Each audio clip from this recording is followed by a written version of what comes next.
Next stop, Dundrum.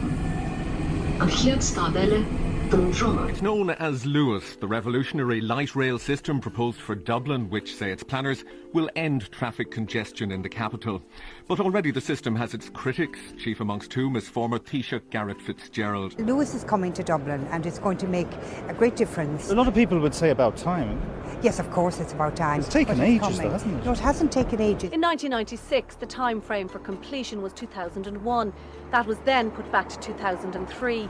Now the RPA itself is saying it may not be completed for another 2 years. A day to say to ourselves as Irish people that we can actually get things done. Hello and welcome to Memo to File, an Irish policy podcast produced by Luke Fehley and me, Tom O'Connor. Today we're speaking with Frank Allen, former CEO of the Railway Procurement Agency. The RPA was established in 2001 to deliver the Luas light rail project in Dublin with a separate tender process to select the operator. In 2015, the RPA was folded into Transport Infrastructure Ireland, which now oversees major road and public transport projects in the country. On this episode, Frank discusses the planning, delivery and politics of Luas and what can be learned from it all. The Minister called me in about this, and he had on his desk an article from the then Cork Examiner with all this highlighting and the recommendation at the time to put it on stilts, which would have delayed the project by years, huge costs and so forth. And I said, it is totally unnecessary. And I said, I'll go into the Oireachtas committee, and there was a primetime programme coming up, and I said, I'll go on, and if it goes wrong, then they can blame me. You can stand back. I was curious myself why I had signed cheques for substantially more than the corresponding person in the city in Eastern Poland. The answer to it was, what we had done here in Ireland was we had come up with a bespoke solution. If you are going to come up with a bespoke solution, be aware of how much it's going to cost and don't lament afterwards how much more expensive things are in Ireland than they're in Spain, because you're the author of your own destiny to some extent. All that and more coming up on this episode of Memo to File with Frank Allen. Frank has had a wide-ranging career, starting out at the World Bank and KBC Bank before his work on Luas. After 10 years as CEO of the Railway Procurement Agency, he served as chairman of DePaul, Irish Rail and now Translink in Northern Ireland. Frank also advises on infrastructure finance and operations globally, especially in Europe and Asia. I started off by asking Frank what Luas sought to achieve that wasn't there before. Traditionally, not just in Ireland but other places, people planned railways and public transport on their own without paying that much attention to how it fitted into the urban environment. The Greater Dublin area was experiencing serious demographic problems. There was urban sprawl. Parts of the city centre were derelict. And so the idea of light rail was that how could we integrate it to the maximum extent possible, and rather than just put down the track on the street, how could we take initiatives to make sure that the whole area, what's called the first mile, last mile, the approach to the stop, all that was of a high quality, and so we worked closely with people in the neighbourhoods, businesses and so forth, and some businesses embraced it very much. Other businesses did not at all. Other businesses were concerned about antisocial behaviour being brought on to their doorstep. So there was a lot of salesmanship taking place to go out and try and sell a concept. And we brought people to visit, in particular, French schemes, because we felt that the French schemes had been very successful in achieving that urban renewal. So we brought people on trips to various places to see how they'd been done there. And so in the back of our mind from the very beginning was, it isn't just sufficient that we will attract a lot of passengers from 9 o'clock or from 8 o'clock to 10 o'clock in the morning. We want to do something here where we're going to have passengers on board all day, that it contributes not just to congestion relief, important as that was, but how can we make sure that footfall during the day, late at night, was good. We really went the extra mile, far beyond statutory requirements in terms of accessibility for people with mobility impairment, not just within our own patch, let's say, but work closely with the local authorities to make sure that would be the case. So that sense that what we were doing was we were rebuilding parts of the city. When we were retaining contractors and so forth, we were telling them that it isn't just transport, and that was critically important in what we were doing, and that was a new departure in Ireland. I think other people have embraced it since, but that was part of the concept to begin with, and we experienced difficulties with contractors and various things, but it was important for us through all this time to say, let's not depart from the prize. What are we really doing here? And one thing that has pleased me afterwards is that I know that Hamilton, Ontario was planning a light rail scheme, and they found photographs of the Smithfield area of Dublin before and Smithfield afterwards, and every householder in Hamilton, Ontario got a photograph. If we develop light rail in Hamilton the way they've done it in Dublin, here's what an impact it can make. And most people in Dublin had never even been around Smithfield. It was an occasion horse market. It was a really dirty part of Dublin, and now it's a really buzzing, dynamic place. So there's an element when you're discussing all those aspects of the project that there was international expertise listened to and considered in the design phase, but then local knowledge used and considered when thinking about the objectives of the project and delivering it. Very much so. And, I'd have to give full credit to the local authorities as well, particularly the executive and the local authorities, who recognised the challenges of being in a city that was being hollowed out. And, when we're extending Luas subsequently, for example, in Dunleary down, out towards, beyond Dundrum, Sandyford, Cherrywood, I remember looking at the population statistics and looking at the rate of growth in population in various counties in Ireland. And the lowest population growth in the state, rate of growth, was in Dunleary down, way below Leitrim, Longford and places. Now, the executive of Dunleary down fully understood that it was not sustainable that in an economy that was doing well, employment increasing overall, that additional population was taking place an hour and a half drive from Dublin, and the local authority said, we need to do something about that in Dunleary down as well, and the extensions out to Cherrywood were very much part of that. So that local partnership, which, to be fair, had not really taken place in public transport prior to that, that was key to the success. And so, we would like to think that in RPA and the Luas team that we did great work, and I think we did, but we could not have done that without very strong support, that buy-in from local authorities, elected members. Some elected members really embraced us. Other stakeholders locally, where we got them to buy into this, and they did embrace it. Even people like we're close to the canal in places. Waterways Ireland upgraded the towpath on the canal to make sure that the walking, that last mile, first mile to the sub, various people came on board and saw that improving the transport wasn't just about congestion relief. It was really about the quality of life for people who live in a city, and how to achieve greater densification, greater dynamism, that at 10 o'clock at night, that there are people around, that there are people on public transport. And people saw the value of that and supported the concept. Now, we had a lot of difficulties as we went along, but we never lost sight of that key objective in what we were doing. And in terms of that engagement with stakeholders and local authorities, was that sort of process centralised within the RPA, and sort of was it more long term rather than short term? It was very much and people put in a huge amount of time and effort going out evening after evening, meeting residents associations, and I did a certain amount of it, and attending residents association meetings on a Wednesday evening in November is not always the most pleasant thing to be doing, because you're being beaten up by people at times, because everybody wants much better public transport, but not quite on their street. We took responsibility for that, and we that engagement, and the team who were involved there got to know those local communities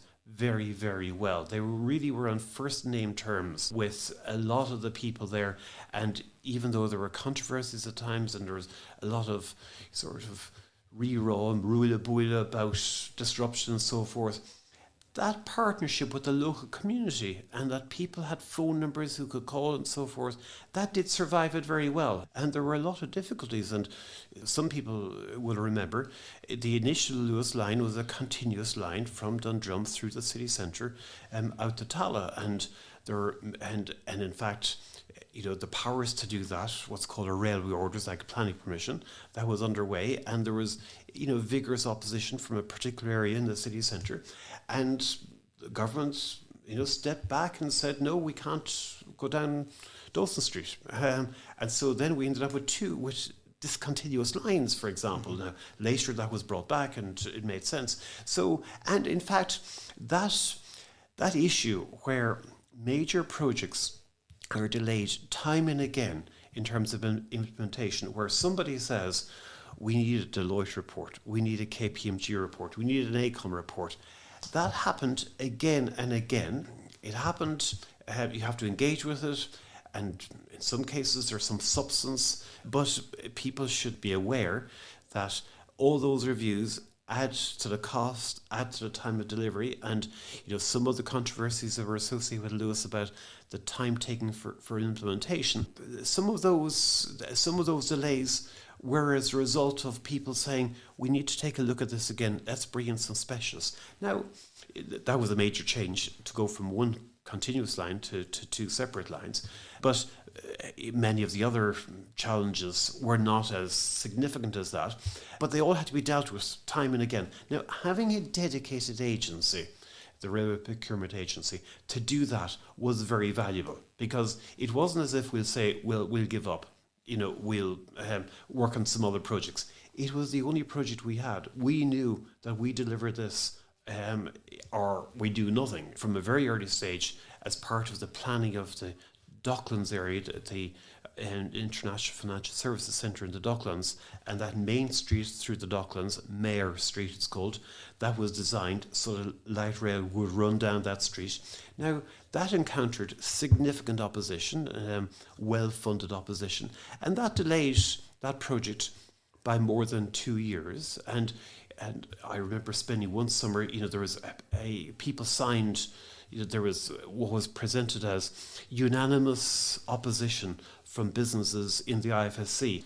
I went through the list, and I remember spending one summer going through the list and seeing names, and I had worked myself in the IFSC and I knew quite a few of these people, and going through the names and calling people up and said, I'd like to come and talk to you. I'd like to understand what really is the concern that we need to address. And I spent a full summer going through from financial institution to financial institution to see what really is the concern here and what can we do to address it. Now, ultimately, we went ahead with that project exactly as it had been originally planned, down towards the Three Arena and National College of Ireland and various places such as that. I'm delighted to see that, but delaying the project by more than 2 years at the time to deal with that very strong opposition at the time added to cost, added to delay, not just in public transport, whether it's water, whether it's waste and all the rest of it, that we are not delivering public infrastructure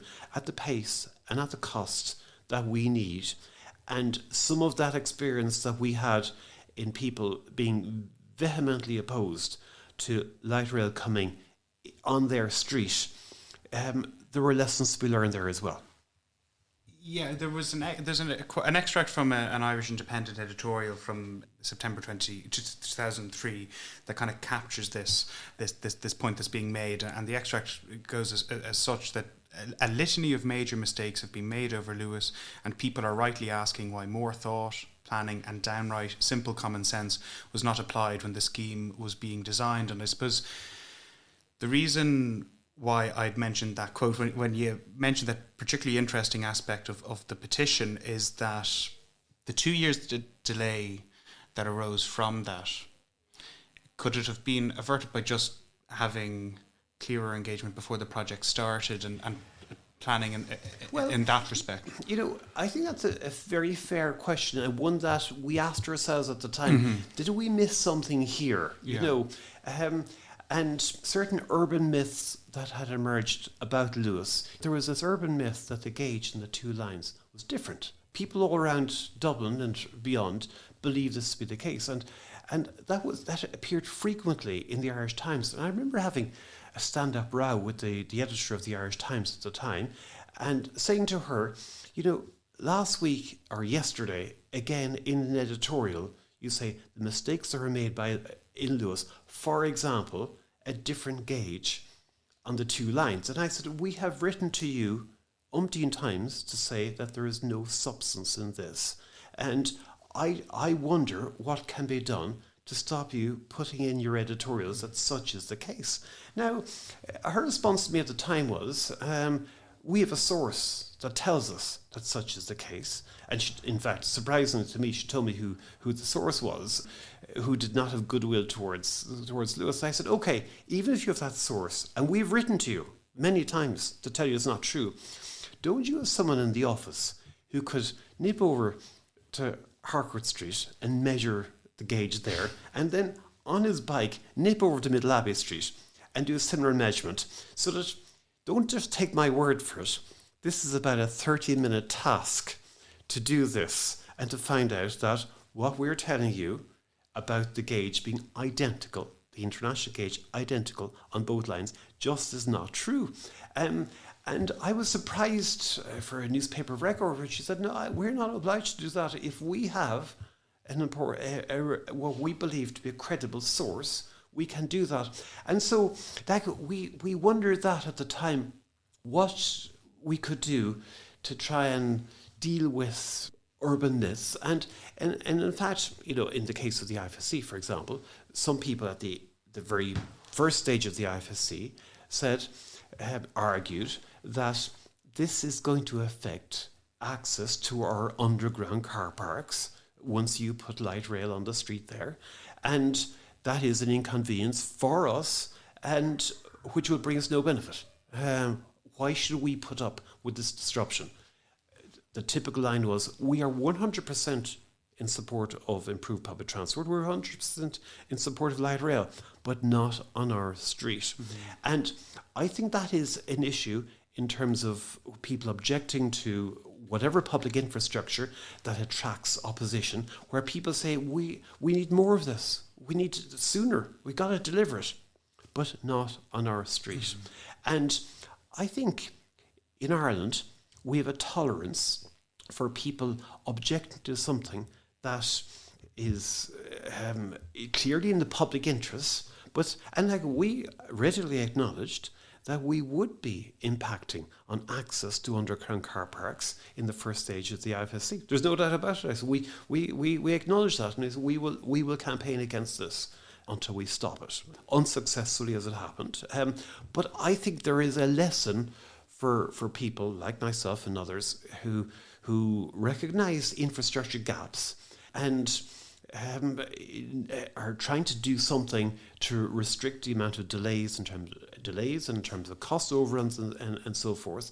And I think we need to communicate better what are the overall benefits for the community at large, for users who are not in the IFSC today, but will be at some point in the future. And one chief executive at the time who was part of the opposition group, now, to his credit, he came back afterwards and he said he had ultimately changed his mind entirely. But he did say, the Luas Red Line, the Luas into Docklands is the red line, taking people to Tallaght. People in Tallaght do not work in the IFSC. If this light rail was taking people to Dublin 4 or someplace, we'd be supportive. This is of no benefit to us here, because the people who work here live in a different part of Dublin. Now, to his credit, he came back afterwards, and when he saw how, and I happen to know him socially, and he said, the dynamism and the urban renewal and the apartment buildings and so forth that has taken place there is far beyond he had imagined or believed at the time. But clearly, those of us who are promoting the schemes, and that's me and my colleagues, we were not really successful in convincing people that the public benefits for communities that would use it in the future were at a level that would justify the disruption and inconvenience. And there is no doubt that there is significant inconvenience in building something. One of the great strengths of light rail is that it takes you right to your destination. But taking you right to your destination means that during the construction phase, the street outside your door is dug up, and in fact it's dug up on a number of occasions to divert the existing services, to put in new pipework, to lay the track and so forth. And for us to deny that would be dishonest. But we need to do a better job in communicating to people that that future benefit for people who are not around today will be of such magnitude that it justifies the inconvenience to you. Now, the success of Luas in attracting passenger numbers at the early stage, from the first weekend that it opened, that helped the task. Prior to that, people genuinely did not believe that Luas, that public transport, would not attract such passenger numbers. That it did from the weekend that it opened in June 2004. From that weekend on, and where people could see high passenger numbers, not just in the peak period, but in the off-peak as well, that did make a difference. It was harder for people to sustain the argument that this, the people who work here wouldn't be using public transport anyway. But nevertheless, the argument was there throughout the planning and delivery stage, such that the budget sort of increased on it, that there were delays. But I understand the point you're making about how the long-term benefits then should be better communicated. Has there been a subsequent project that or just general move towards that kind of communications approach that you'd see, or do you think that there's a lack of that recognition still? Well, you see, I think for the original Luas Red and Green lines, 25 kilometres, which are big projects that hadn't been experienced in Dublin before, that experienced a lot of that opposition. By the time we started extending Luas out to Cherrywood, then the city centre line connecting the two lines, and even when we did get things underway in the Docklands and out to Cherrywood, that opposition was much more difficult to sustain because it was difficult for people to say, well, it's not going to be used anyway. Now, I think the challenge was for the first one, and I've seen this in other European cities as well, where the first one is very difficult. Edinburgh experienced very severe difficulties, and they ended up truncating the line and doing various other things. Once it was built and attracted good passenger numbers, not at the scale of Luas, but good passenger numbers, once that happened, Edinburgh Light Rail has extended to other parts of the city without controversy. So the first phase did make it difficult. I would say, in addition to that, the manner in which we evaluate, plan, that whole phase, the early phase of projects, I think, for not just for public transport, but in general, I have concerns about whether the tools that we use in terms of that evaluation, the benefits and the disbenefits, they really are properly aligned with our broader ambition to address infrastructure deficits. Luas was opposed by transport economists unanimously. Every transport economist who wrote about it, and when I say wrote about it, not just op-ed pieces in newspapers, but reports for government, everyone said oppose this. And later I remember having a conversation with the director of the SRI saying after Luas had been delivered and was acknowledged to be very successful, not just in passenger numbers, but in terms of the transport-oriented development, the urban forum and all the rest of it, and no one has argued with that afterwards. And I did say to the director of the SRI, have people in the SRI looked again at the reports that you published during the planning and implementation phase that argued that it was not a worthwhile investment, public investment? Now, I think he felt that I was having a go at him because of the earlier reports, which wasn't really the case really. My point really was, let's make sure that when we evaluate future projects, we learn from this. And his other point was that ESRI does not have a view on these matters. We publish reports by other people. If they're described as an ESRI report, that doesn't reflect our position. But what I would say is, I think it is important that we look at how we evaluate. And so to take public transport as the example that I would know best, they're evaluated in terms of what are the monetary benefits of congestion relief.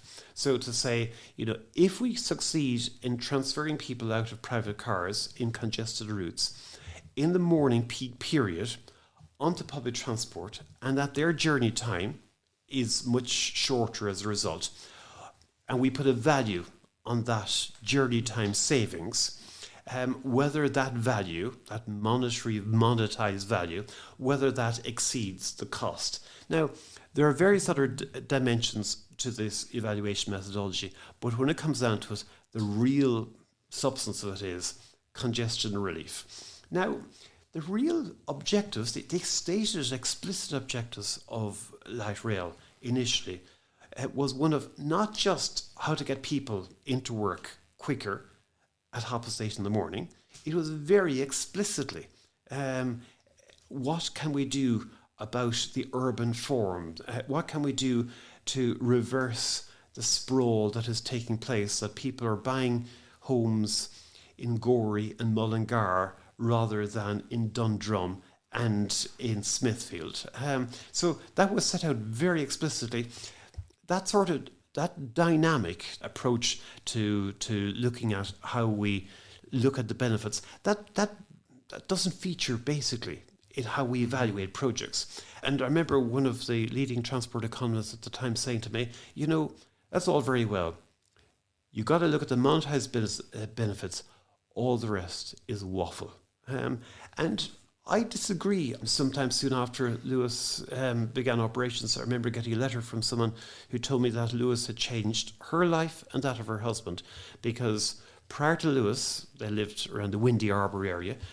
Prior to Luas, her husband, who used a wheelchair, needed her to bring him wherever he needed to go, appointments and so forth. And with Luas, that she'd drop him off at Windy Arbor in the morning, he takes Luas into town, he meets his friends, he comes home in the evening, has changed his life and has changed her life. So she took the time to write to say this is a benefit and that we really appreciate that. That was a nice letter to receive. Now, when I got that letter, I was thinking the evaluation methodology that is used to look at the cost-benefit analysis, the benefits of Luas, the benefits to someone who's mobility impaired, who is not going to work in the morning, and whose quality of life and that of his wife has improved enormously. On the benefit side, that actually doesn't feature at all. Now, is that waffle? Is that peripheral? I actually think that for proper public transport, that is central. And while, the whole success of light rail and public transport depends on getting more bums and seats, and it does depend on relieving congestion in the morning as well. There's no doubt the importance of that.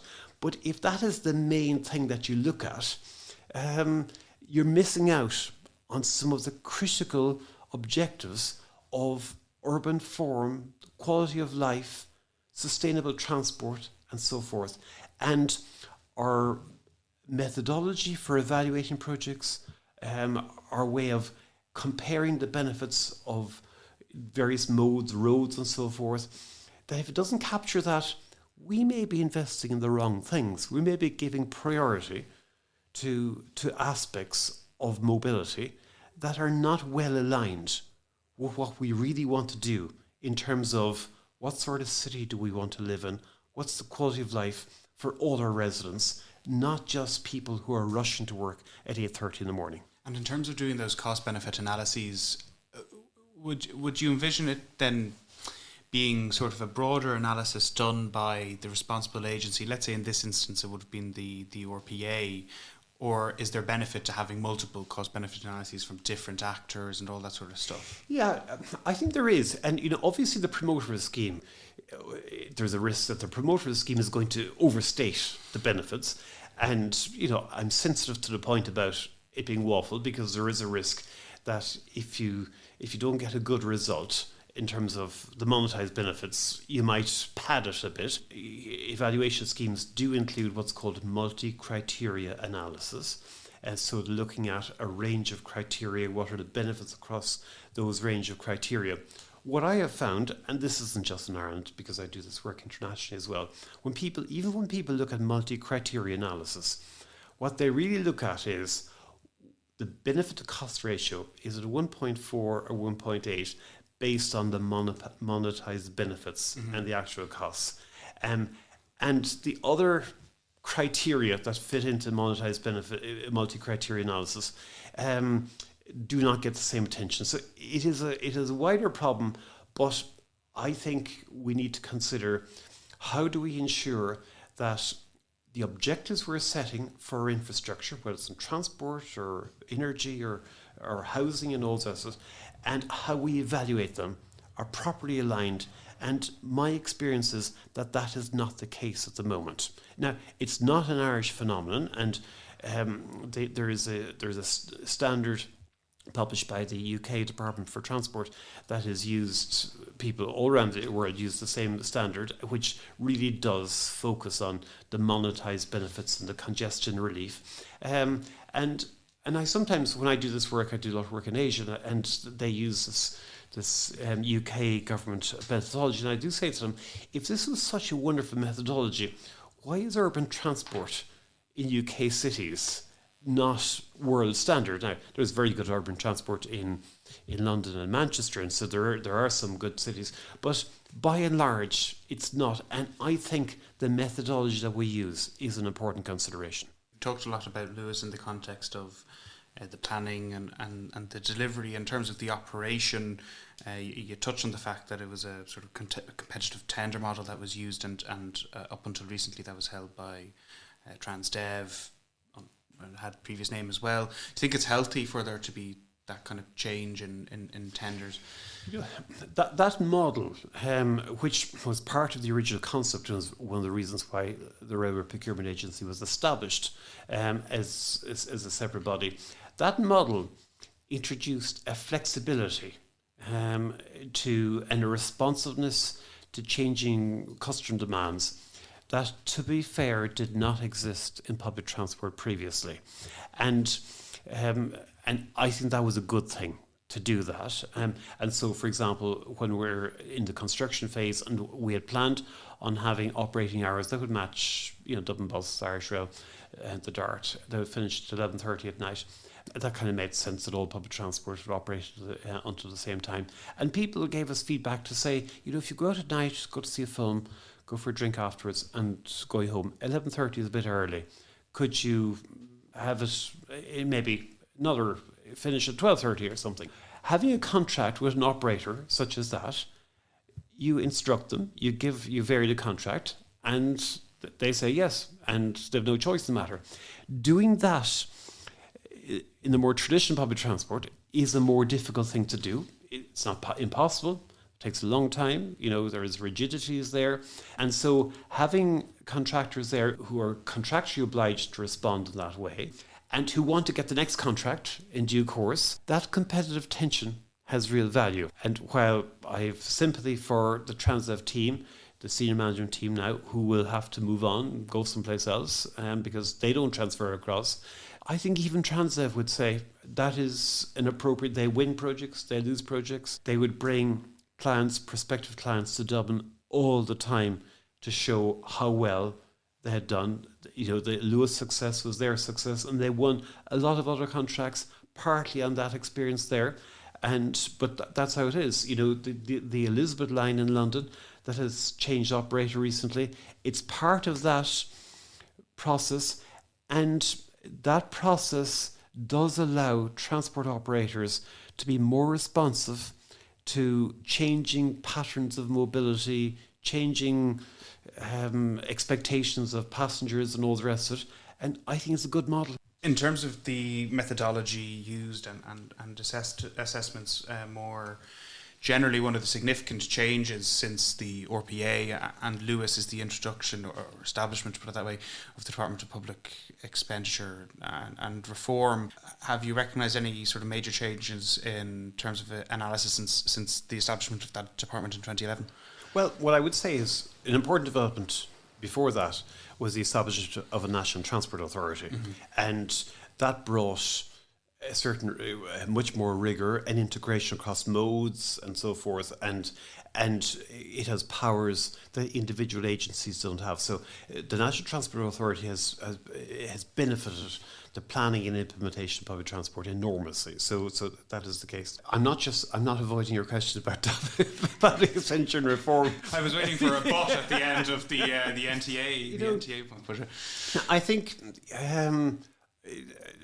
no is the answer. No, I'm not convinced that additional layer has really benefited in terms of delivering infrastructure and achieving better value for money, earlier delivery and so forth. No. Now, recently, very recently, in recent months, the Department of Public Expenditure Reform, or DEPR, I think is another much longer name now, but let's call them DEPR, established an accelerating infrastructure task force.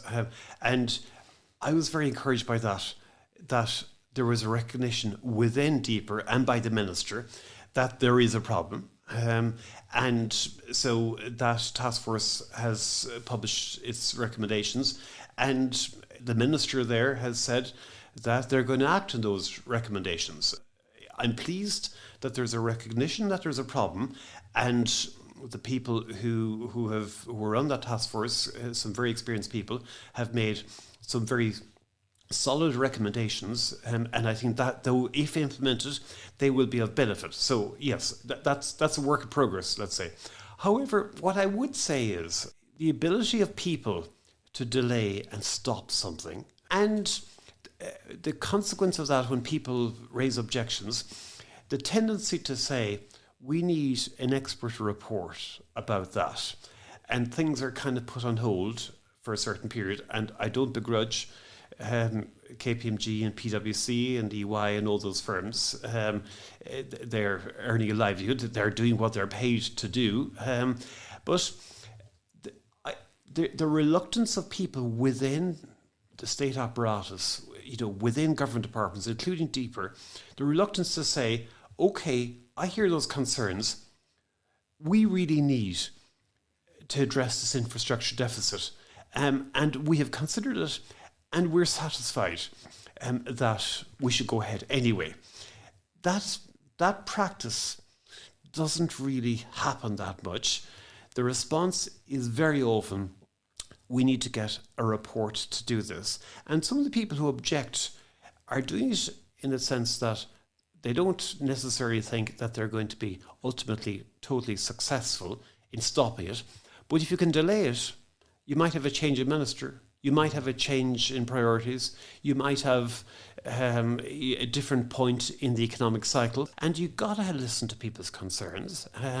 But we hear them, but we are not going to delay another project by another 2 years, because that is the case. And one thing that has concerned me a bit in some of the coverage from the recent proposals from DEPR, that a lot of the focus has been on what can be done about third parties, whether it's seeking judicial review and other third parties. What can we do to make sure that Ishka Éireann steps up to the plate and provides the water and so forth? And all that has substance, and I would agree with all that.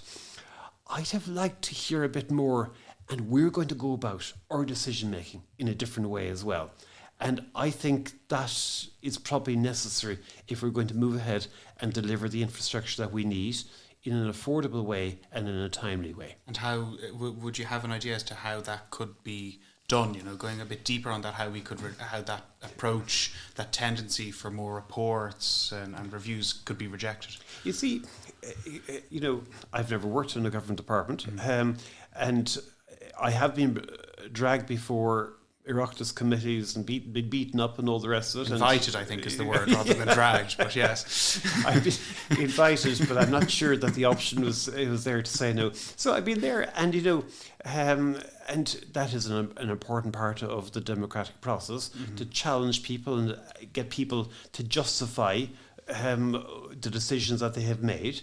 And I know for people in government departments who are similarly invited, if they can say, Well, we follow the advice of Deloitte, and the Deloitte report said we do it that way, and that appears to be that as an acceptable way of justifying it, rather than saying we did our own analysis and we believed, based on our understanding and our own analysis, that this was the way to go about things.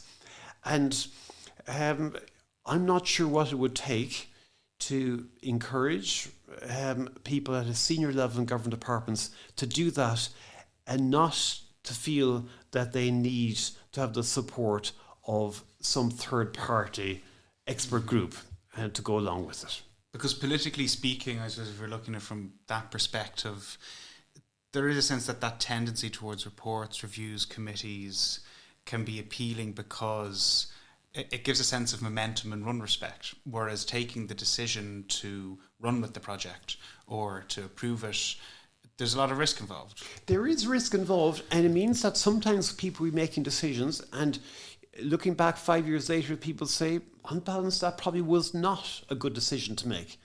Now, but the decision was made. The decision was made, and I think there would be real merit if we got there, and so that a civil servant who would be in that position would not be worried about his or her promotion prospects because they had made a decision which in the fullness of time may have turned out to be suboptimal.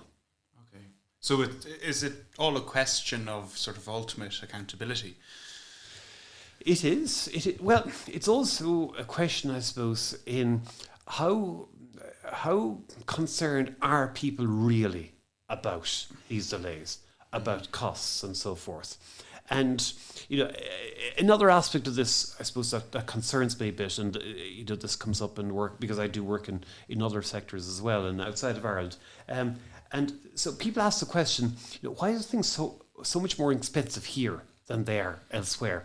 And when you get into the detail, often that gap, that delta, is not nearly as much as people's, because people have read a press release from a contractor about some scheme in France, and when you look at on a like-for-like basis, the scope is entirely different and so forth. So is there any truth in the sense that our infrastructure here ends up being more expensive than it does in other places? And there is some truth in that, and one of the reasons why it is sometimes the case that what we pay for particular infrastructure is more expensive than comparable infrastructure in other countries. Is we believe that our requirements are unique, and that there is a bespoke solution that is required to meet our unique requirements, and so that may well be the case. However, if you believe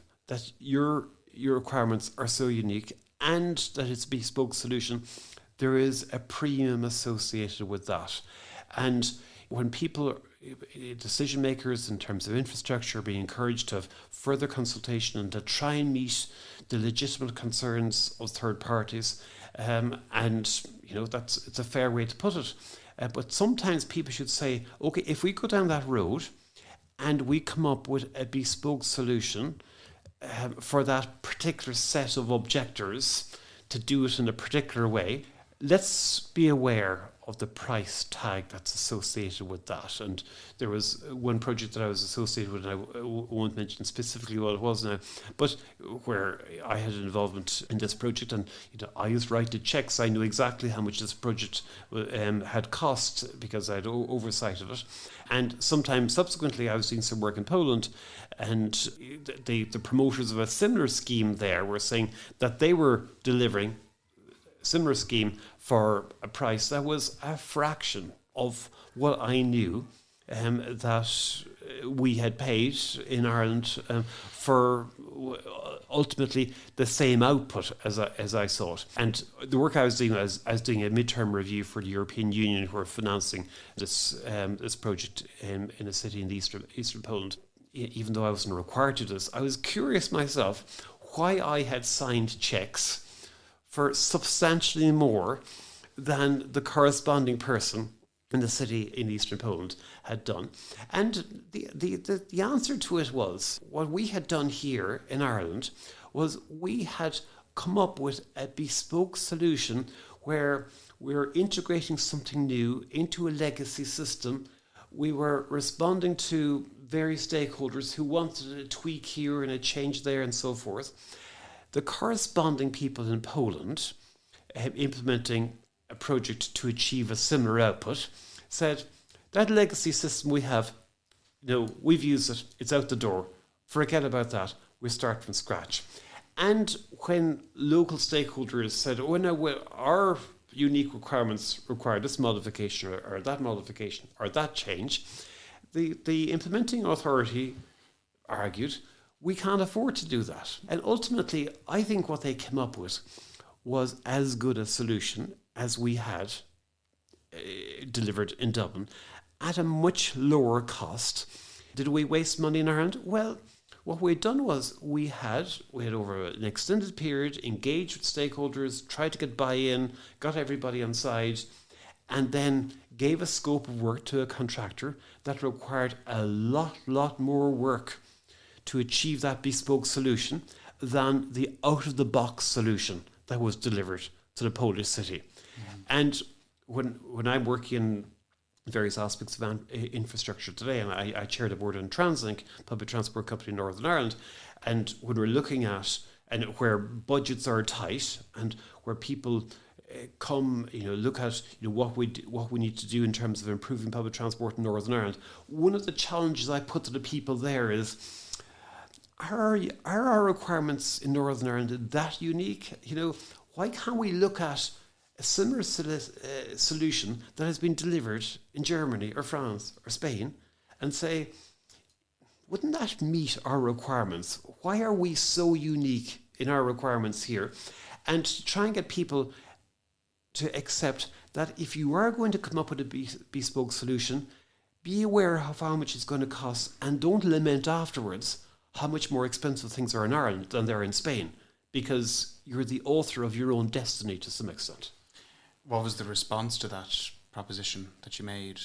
Well, this is a work in progress in Northern Ireland, but I chair the board there, and people now understand that when they're coming with proposals, the board is challenging people to really understand, and I think management understand that, and I'm pleased with it. I think it's the sort of work that a board should do, but it does mean that you're willing to accept that stakeholders' demand for a unique solution for their unique requirements may not be met, because you know what, we can't afford it. I suppose returning to Luas, yes, that was a very interesting digression, and thank you for indulging me. But do you feel that Luas might have been more successful if it had been then an out-of-the-box, so to speak, solution? Well, no, because in many respects, we use the international gauge, the fleet, the trams were very much, separate procurement of trams was very much informed by those trams that were then being procured by French cities. So, and bringing people in with that experience helped us to do that. And in fact, it's not now that I feel, I'm very pleased that that William Dargan Bridge in Dundrum is that signature bridge. I think it was value for money to put important structures like that in place. I would say, and I'm just thinking out loud now about this, when we were going through the Docklands, that was an expensive project, and when we crossed the Royal Canal towards the Three Arena, there was a demand, really, requirement from a key stakeholder that bridge would be a signature bridge. Now, what had been planned was, a nice, sleek, elegant bridge that would get you from one side of the canal to the other, which is a very narrow crossing anyway. And what we ended up with, as a result of much negotiations and so forth, was a bridge that is designed in the shape of a manta ray fish, a slightly asymmetric bridge in the shape of a manta ray fish, because there is a belief that a nautical theme. Now, I had to look up what was the shape of a manta ray fish myself. I didn't know. When I look back, I say, could we have done that quicker? Could we have done it in a more affordable way? And I would say that we should be looking at very high quality. That the finish, the access points, the visuals are of a very high quality. But there are times when I feel that we ended up investing in a uniqueness that maybe was not called for under the circumstances. A consequence of that could be having built the initial 25 kilometres red and green lines and then adding 2 kilometres to Docklands, 12 kilometres out to Cherrywood and so forth, 4 kilometres to City West. I had hoped that we would build out a network over time. And to do that, you need to make sure that what you're doing is affordable and that the cost per kilometre is a reasonable one. Now, obviously, we went through a huge recession, and then with the Luas Cross City, which was a very successful project, completed in 2017, I think. The next Luas line will open for passenger service in Finglas sometime in the 2030s. That's a long gap, and I think I would like to see how we could continue to build out a network and develop it. And to do that, you need to make sure that what you're doing is affordable, and that there's an allocation every few years to add another few kilometres and so forth.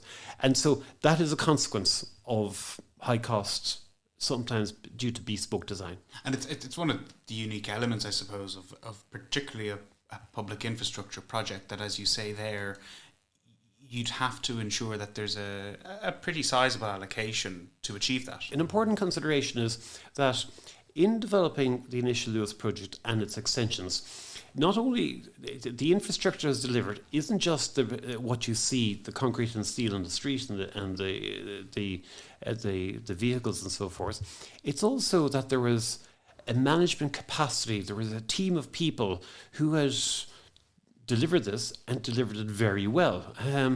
And while you shouldn't be retaining a public body just to keep people busy, but that was a resource that cost the taxpayer quite a lot of money to put in place. And unless you're continuing to build out projects on a regular basis, that investment goes away. Many of the people who worked in the original Luas lines ended up doing great work in Australian cities. So there's a lot of ex-RPA people working in Australia doing great work there. And I think the great success of our motorway project, programme of motorways in Ireland, was partly due to the National Roads Authority had developed those skills and they could roll it out, and there were contractors who continued to bid year in, year out, because even though they may not win this year's project, they knew there's another project coming in 2 years' time and do that. And our delivery of public transport has been more in fits and starts. And, if there's a 15-year period between one Luas extension and another one, you lose some of that. Just as a side note there, thanks to Luke for checking this, but the manta rays are not apparently native to Ireland and are not usually found in Irish waters. Apparently, Irish waters host other distinct species of rays, such as skates. But that's just just for background. I rest my case. It's just one thing that also just occurs there is that given all the different considerations and also a certain degree of pushback, was there ever a sense when you were at the RPA that the Luas project might not be completed at all? Oh, most certainly. And there were, well, while it is under construction, and there is no denying the impact that had on streets in the city centre and so forth. And public representatives respond to controversy such as that. And there was a whole controversy about how Luas would negotiate the red car roundabout, which was without substance. It attracted a lot of media attention and Joe Duffy programmes and so forth. And there were times where ministers would say to me, is this worth it, or we'll never do this again? And I was encouraged by a Minister for Transport at that stage to consider what the project would be called once it would be launched, because the Minister said to me, that name Luas is so damaged because of all of this, you'll never recover from that. Now, I disagreed. I was confident that once it would begin passenger service and we would attract large passenger numbers, that the word Luas, which I think is a pretty good name, that people would see it for the quality that it was delivering.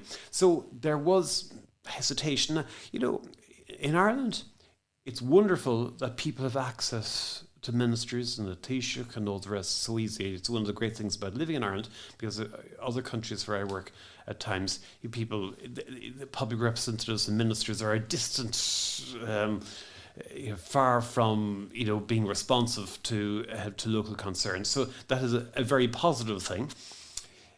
It can have its limitations as well, and where a fella tells a minister in a pub the whole issue about the gauge and the two lines being different, for example, and ministers hear this, and there was a controversy about the Red Cow roundabout, and it was going to cause havoc at traffic, and the minister called me in about this, and he had on his desk an article from the then Cork Examiner with all this highlighting and the recommendation at the time to put it on stills, which would have delayed the project by years, huge costs and so forth. And I said, it is totally unnecessary. And I said, I'll go into the Oireachtas committee, and there was a primetime programme coming up, and I said, I'll go on, and if it goes wrong, then they can blame me. You can stand back.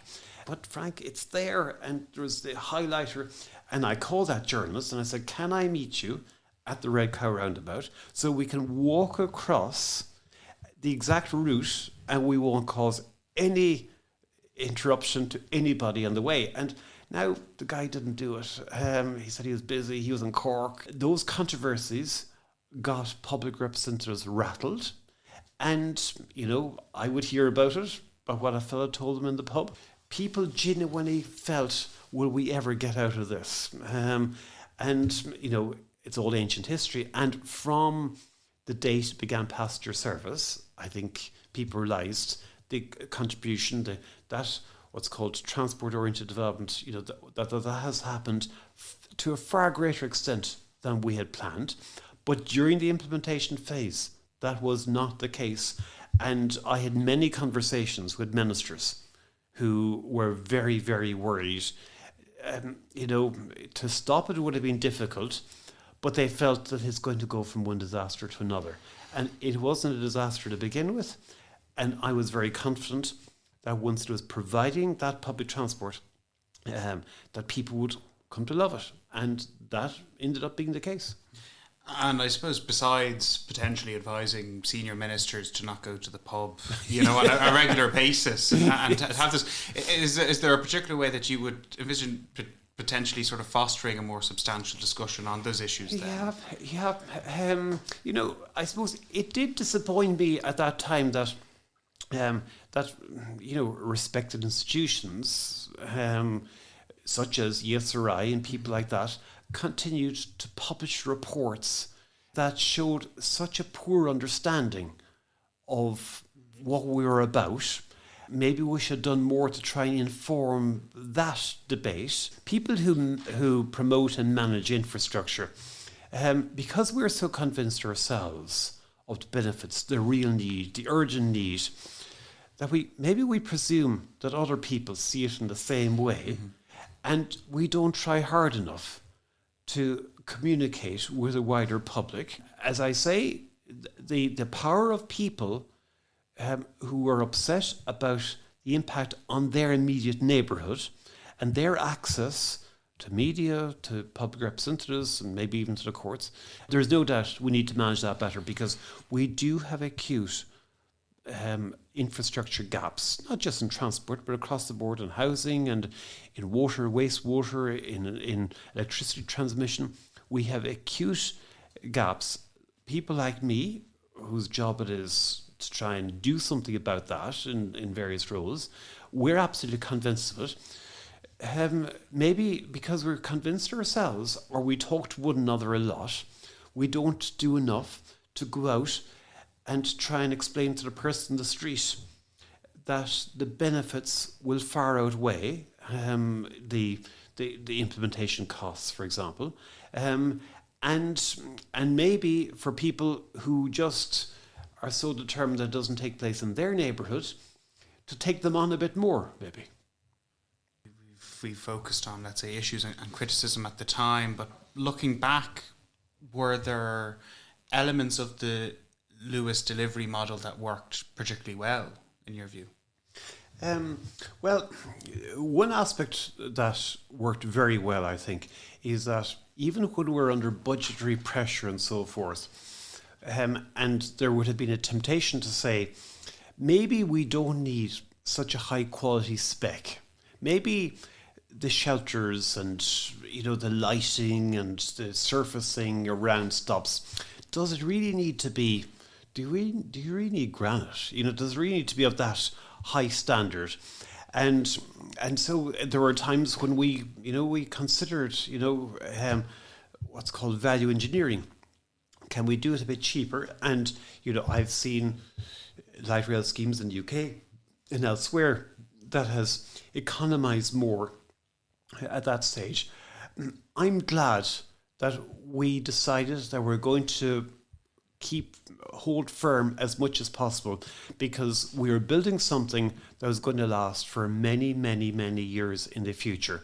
And people would forget about the incremental cost of a high-spec finish at a stop long after we had attracted huge numbers of people there. So aspects of that design, I think, which are high-spec to begin with, I'm glad we held firm there.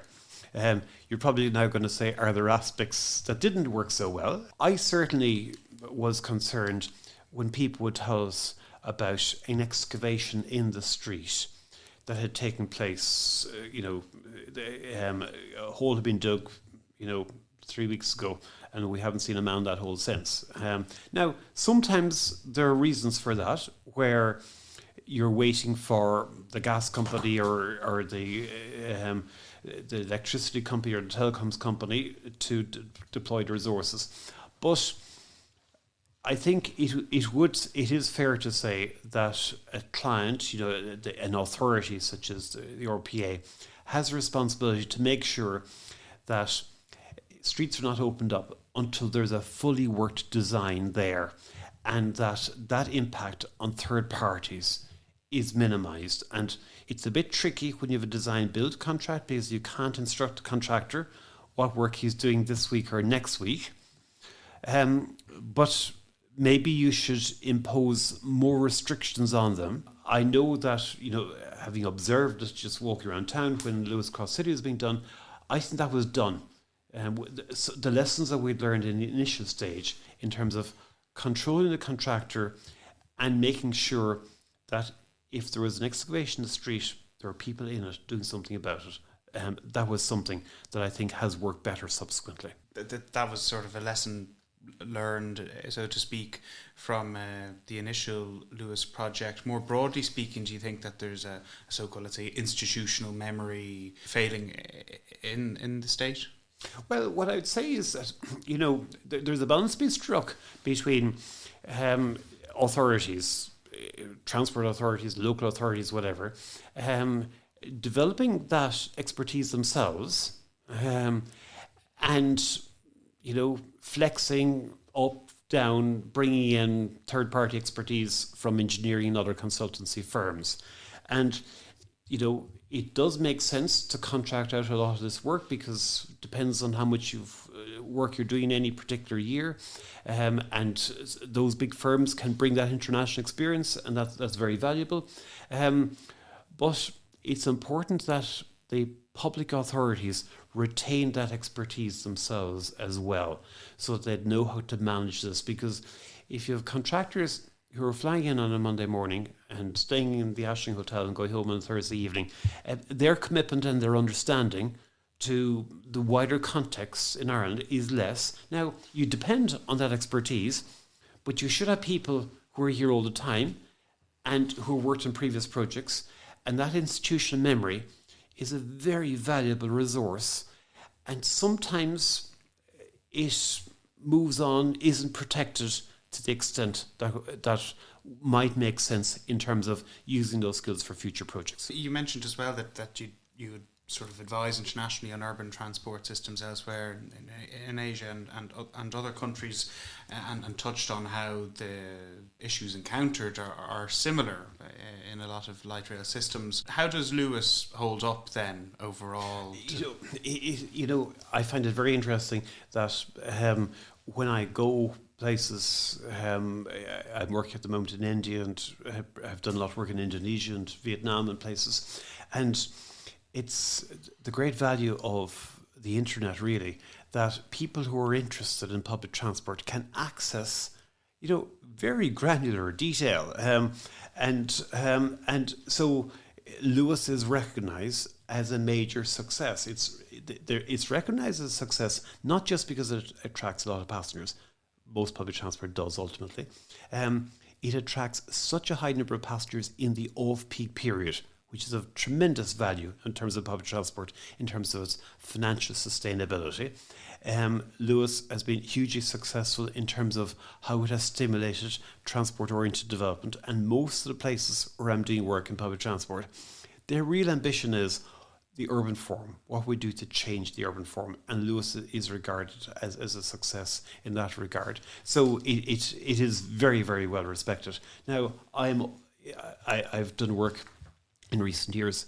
Some years ago, I did a lot of work in a city called Surabaya, and Surabaya is the same population as London, but most people in Ireland would struggle to find it on a map. It's a big city in Indonesia, and I remember being in Surabaya, and people had downloaded the contract between RPA and Transdev, and they wanted to quiz me about, why did you include that there? Why did you include that someplace else?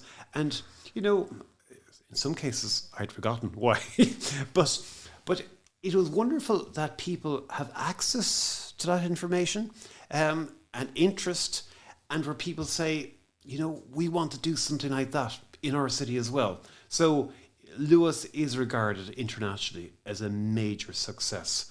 And it's something that we in Dublin, not just the RPA team, but local authorities and the national government and people should take credit for. And, I have tremendous regard for the work that the local authorities did to support this and to contribute to it, and to make sure that the development did take place in the appropriate way around stops. So yes, that is recognised, but the achievements of Luas are not just ones of it's really busy at 9 o'clock in the morning. And that's sort of an international level, more domestic front. Would you have advice to someone in a position today that you were back then, at that sort of level in a state agency? Would I have advice in what way? For somebody who's, let's say, the head of a state agency. Okay.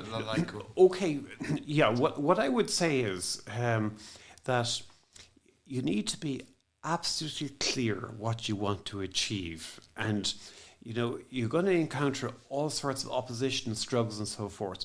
But what are the project objectives that you really, really want to achieve? What is essential to the success of your infrastructure project? And when you do battle with people and you go to residents' association meetings and they throw things at you, metaphorically anyway, and you come away thinking, we're not going to give up on that. That is essential to what we're going to do. And I've seen infrastructure projects where people have kind of compromised as they went along. And then at the end of it, they end up with a scheme that has continued to cost a lot of money, but has not achieved. So I would say absolutely work out what you really want. And then I suppose the second point I would make is that while you need to engage with people, you need to try and have common ground with people, be careful about bespoke solutions, because anything you do, you want to be able to do it in a way that's scalable, it's affordable, you can do it again and again. And the more you go down the road of bespoke solutions where you're getting specialist people to come up with something for your unique requirements, you should consider whether your requirements are that unique really. In terms of then somebody who might be earlier in their career hoping to contribute to public infrastructure or policy, would you have any different advice in that respect? What I'd say to people early in the career, even if you're interested in the policy side or financing and all the rest of it, there's no substitute for throwing yourself in at the deep end, being involved, sitting across the table from the contractor, being out on site, really understanding what's going on. And I came to this work a bit unusually in that I was involved in infrastructure finance. And when I was involved in arranging finance for major infrastructure projects, I worked for the World Bank for a long time, and I worked for another bank here in the IFSC in Dublin. And when I was on the side of the table arranging finance, and I arranged finance for a Dutch high-speed rail project in the Netherlands. And in that role, I always felt I prefer to be on the other side of the table, really. I prefer to be the person taking the risk and actually getting it done. And then when I did move around to the other side of the table, luckily, I found actually I was right. I do enjoy this far more. Could have worked out the other way.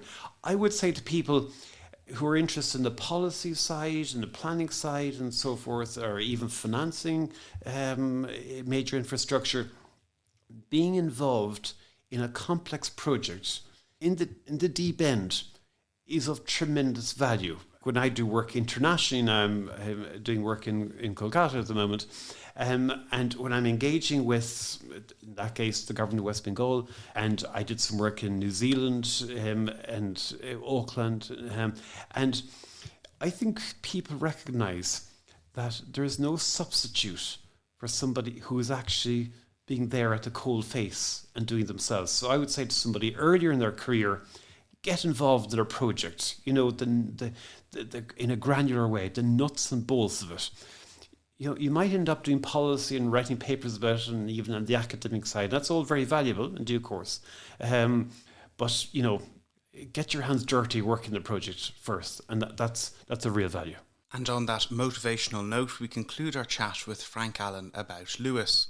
Frank was most generous, sharing his knowledge and learnings like the other guests coming up on this series.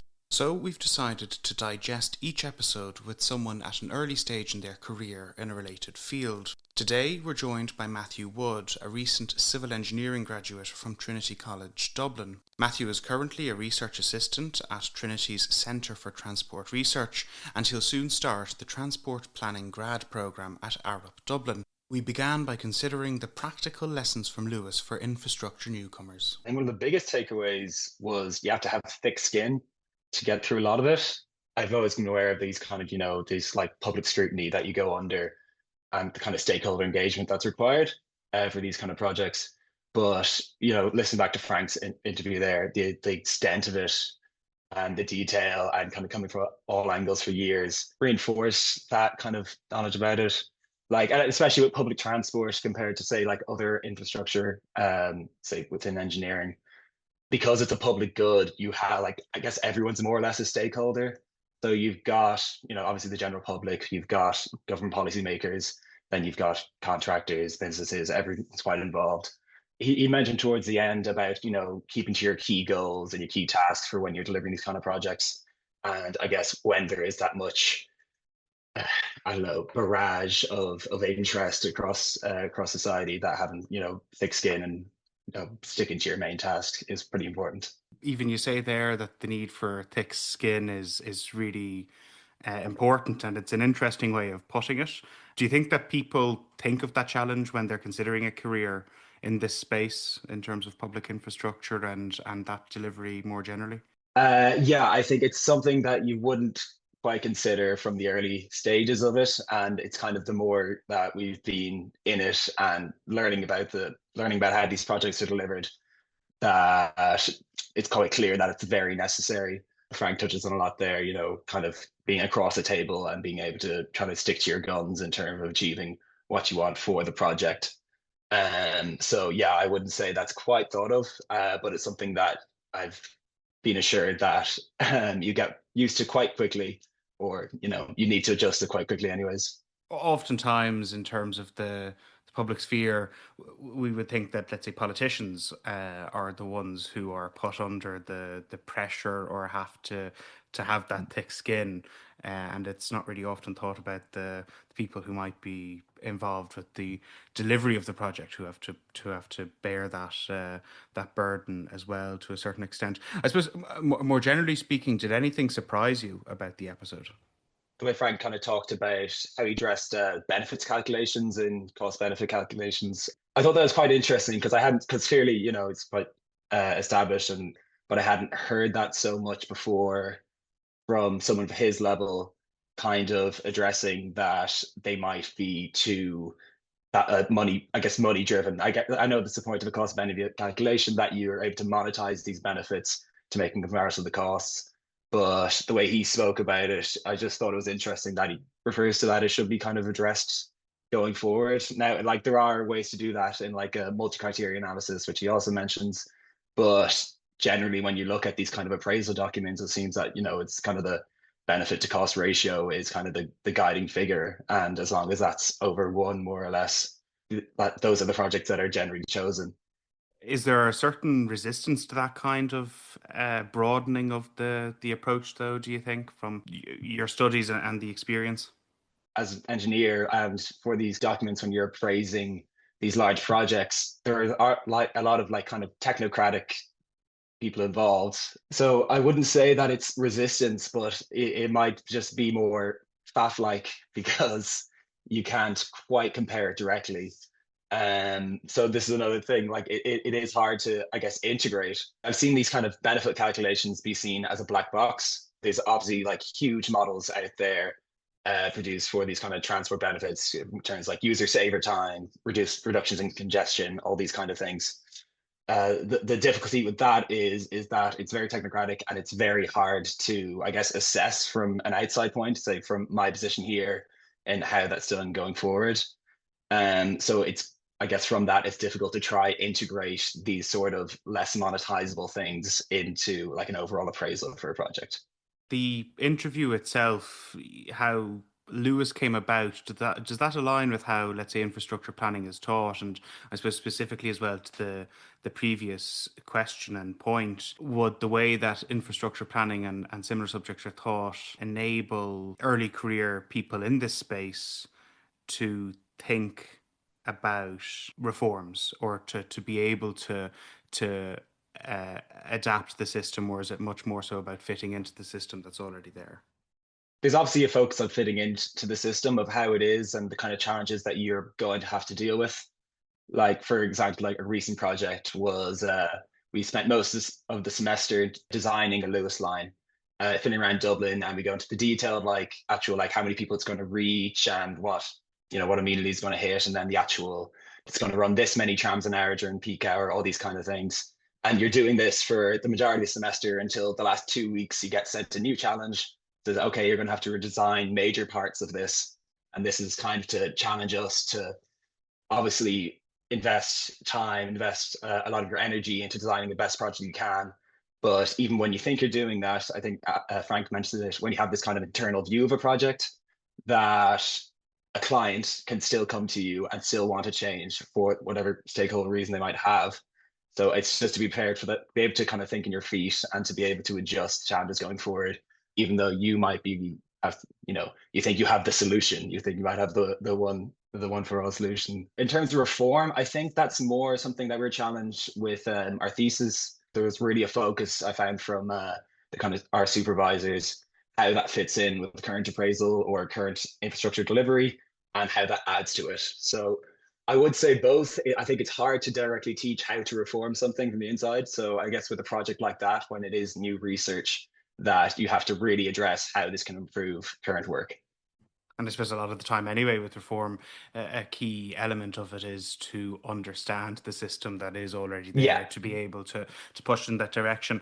Well, when you mentioned that, let's say Luas-like project in university, I mean, from your perspective, from doing that and from considering Luas, do you think planning and delivery has improved from the original Luas project through to, let's say, in the context of the extensions being planned for the Luas line today, or the Luas projects being considered in Cork and other cities? Wasn't mentioned so much in the interview, but I think it has improved since the original Lewis. Lewis was kind of first mentioned in government debates in kind of the mid 90s, I guess. First funding was allocated in what seems to now to be quite an unstructured way. So this was before the existence of the RPA, and it was before there was kind of a formal acts passed that kind of gave you a clear structure to the different planning processes for delivering a Lewis. For that reason, it kind of just made it a bit more of a risk in terms of cost overruns. And I think since then, particularly, well, I guess with rail lines anyways, that there seems to be a bit cleaner delivery and kind of sticking to the original budgets than before. So I think like the most recent one, Lewis Cross City, was only, I think, like a 2% cost overrun. And when you look at like international projects, that's actually quite rare, especially in rail. There can kind of be enormous blow-ups. So I think that kind of track record would kind of have me thinking that it has developed, and kind of looking towards the future. I think the obvious one, well, there obviously are these kind of other Lewis lines, but the big one is Metrolink, and you've got a similar state bodies trying to deliver it. And you've also got a dedicated state body that will be developed similar to the RPA to deliver it. I would see that as a development, at least in the Irish planning context. Remarkably, Metrolink is the magic word for this episode, but we actually didn't end up mentioning the word in the full interview with Frank. So we've got it in at the end, which is an important thing, I suppose. There's a bit of listeners might be squirming with some sort of PTSD of Metrolink. One thing that was also interesting from Frank was that once Luas was completed, because there was no immediate other light rail project in Ireland or anything like that, quite a lot of the people who worked on original Luas went to Australia and other places to work on other projects. Nowadays, there's kind of a sense that the main jobs for people in this space would be to go to Transport Infrastructure Ireland, Arup, Jacobs, or places like that. And I suppose what I'm getting at here is, what does the career of a young sort of professional in the public infrastructure space in Ireland look like today? It looks positive in the sense that there is this kind of pipeline of projects that are yet to be built. In Dublin, there's like the likes of Luas Finglas, there is possible Luas to Lucan, Luas to Bray and Sandyford Extension, Luas to Poolbeg. These are kind of all smaller projects that are at least being talked about somewhat. Some are more or less ready to go, I think, like Luas Finglas, and some are a bit further down the line.